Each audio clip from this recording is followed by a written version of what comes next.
आज जो चूंकि आपके टैक्स का जो टाइम था वो बच्चों मैंने उसमें ज़ाया कर दिया आपके इंट्रोडक्शन में, जो कि बहुत ज़रूरी था।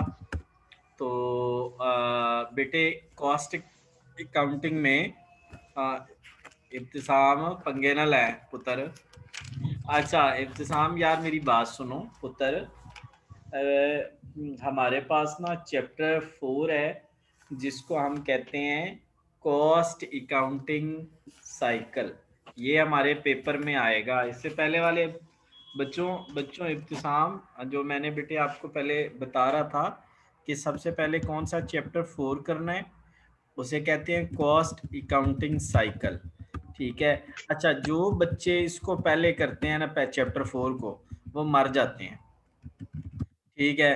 अच्छा दूसरा चैप्टर है आपका फाइनेंशियल स्टेटमेंट्स। हमेशा पता है कैसे करना चाहिए, अगर आपने जल्दी करना चैप्टर 5 पहले करो, चैप्टर 4 बाद में करो, तो बच्चों आप लोगों को ज़्यादा अच्छा समझ आता है। फिर बच्चे चैप्टर 7 करने वाला है जो कि है प्रोसेस कॉस्टिंग। फिर बच्चों चैप्टर 8, चैप्टर 9, चैप्टर 10। तो बेटे ये कौन सा है, मटेरियल, लेबर और एफओएच। ठीक हो गया। तो ये तो हो गया सिलेबस। बच्चों मेरी आदत है कि मैं पहले 5 करवाता हूँ फिर 4 करवाता हूँ, तो मैं अपनी आदत पे कायम हूँ और आदत से मजबूर हूँ। उसकी वजह यह है कि अगर आपको 5 आता होगा तो 4 करना बहुत इजी होगा।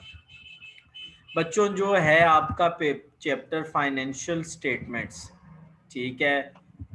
इसके अंदर हम प्राइमरीली दो चीज़ों को देखेंगे। किस किस को नौरीन देखेंगे, cost of good sold statement, और बेटा दूसरा किसको देखेंगे सर, दूसरा देखेंगे हम इनकम स्टेटमेंट को। किसको बेटा देखेंगे, इनकम स्टेटमेंट। ठीक है। तो सबसे पहले मैं आपको बच्चों क्या सिखा देता हूँ, cost of good sold statement. यहाँ पे आता है ओपनिंग स्टॉक। स्टॉक को बेटा इन्वेंटोरी भी बोलते हैं, इन्वेंट्री भी बोलते हैं। इसके अंदर ऐड होती हैं नेट परचेजेस। क्या बच्चों ऐड होती हैं, नेट परचेजेस। नेट परचेजेस कैसे निकलती हैं सर, जो परचेजेस होती हैं उसमें हम ऐड कर लेते हैं बच्चों, क्या ऐड करते हैं हम, कैरेज इनवर्ड को ऐड करते हैं, या बेटा क्या ऐड कर लेते हैं, फ्रेट इनवर्ड। फ्रेट इनवर्ड को इसके अंदर ऐड करते हैं बच्चों। लेस करते हैं डिस्काउंट को, और लेस करते हैं परचेजेज रिटर्न को। किसको बेटा, परचेजेज रिटर्न को। अच्छा ओपनिंग स्टॉक बेटे हम यहाँ लिखेंगे, purchases, carriage inward add, freight add, discount less, purchases return less. जो इसका आंसर आएगा उसको यहाँ लिखेंगे बेटे, जो इसका आंसर आएगा उसको इधर बाहर लिखेंगे। ठीक हो गया।